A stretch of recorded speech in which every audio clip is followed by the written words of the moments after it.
എല്ലാവർക്കും ലീവ് എടുത്തു. നമ്മൾ കോളേജ് കുട്ടികൾക്ക് മാത്രം കോഴിക്കോട് ലീവ് തന്നില്ല. അതെന്താ അങ്ങനെയെന്നുള്ള കാര്യം കുറേ ചിന്തിച്ചിട്ട് അവസാനം അമ്മ വിചാരിച്ച് ഇനിയിപ്പോൾ കോളേജിൽ നമ്മളെ പരിപാടിക്ക് കളക്ടറിന് അറ്റൻഡ് ചെയ്യേണ്ടതാണോ. പക്ഷേ അതൊന്നും ആയിരുന്നില്ല കളക്ടറിന്. ശരിക്കും എന്താണ് റീസൺ എന്നുള്ളത് കളക്ടർ തന്നെ പറയും എന്താ കാരണം എന്ന്.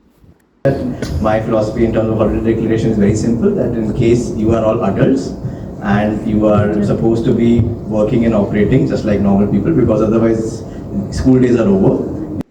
ഇപ്പം എല്ലാവർക്കും സമാധാനമായല്ലോ. മൂപ്പരെ വായിന്ന് തന്നെ കാരണം കിട്ടിയപ്പോൾ. ഇവിടെ ശരിക്കും പലരും വിചാരിച്ചത് മൂപ്പർക്ക് ഈ പരിപാടി അറ്റൻഡ് ചെയ്യേണ്ട കൊണ്ടാണ് കേട്ടോ കോളേജിന് ലീവൊന്നും കൊടുക്കാത്തതെന്നാണ്. ഇനി ഇതെന്താണ് പരിപാടി എന്നുള്ളതിലേക്ക് വരാട്ടോ. ഇതാണ് സാഫല്യം എന്ന് പറഞ്ഞ പരിപാടിയാണ്. നമ്മുടെ കോളേജിൽ വെച്ചിട്ടാണ് ഇപ്രാവശ്യം ഈ ഒരു പരിപാടി കണ്ടക്ട്. അതായത് വയോധികരുടെ പ്രൊട്ടക്ഷനുമായിട്ട് ബന്ധപ്പെട്ടിട്ടുള്ള ഒരു പരിപാടിയാണ് കേട്ടോ. അതിന് കളക്ടറാണ് വന്നിട്ട് ഉദ്ഘാടനം കാര്യങ്ങളൊക്കെ ഉണ്ടായിരുന്നത്. ശേഷം നമ്മൾ ഒരു ഒച്ചൊക്കെ പറഞ്ഞു കേട്ടോ. സോ അവരുടെ പ്രൊട്ടക്ഷനും വേണ്ടിയിട്ടുള്ള കാര്യങ്ങൾ, പിന്നെ അതിനുമായി ബന്ധപ്പെട്ട ക്ലാസ് കാര്യങ്ങളൊക്കെ ഉണ്ടായിരുന്നു. കുറേ പ്രസംഗങ്ങളും അതൊക്കെ ഒഴിച്ചാൽ ബാക്കിയൊക്കെ നൈസായിരുന്നു.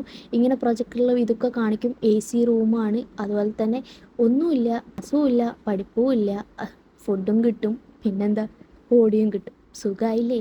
ഇതൊക്കെ പോരേ.